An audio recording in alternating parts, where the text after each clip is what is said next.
Hey, what's going on, you guys? So in today's video, I am going to talk about if it is possible to see if someone muted you on WhatsApp. So let's start. So first, let's go ahead and open up WhatsApp. Okay, and here, let's try to choose a contact, say for example, this one.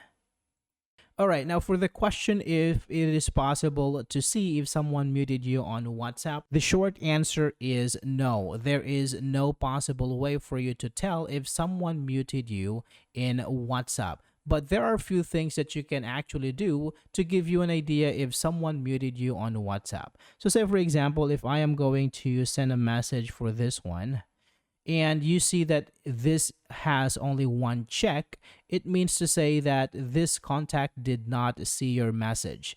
All right, so if you sent this message maybe 3 days or 4 days ago and still it's only one check, it is possible that this person actually muted you and did not read your messages. Now, that is the only possible way that can give you an idea if someone muted you on WhatsApp. And there is no official way from WhatsApp to tell if someone muted you in WhatsApp. All right, so I hope this is helpful for you guys. Thank you so much for watching, and I will see you on the next one.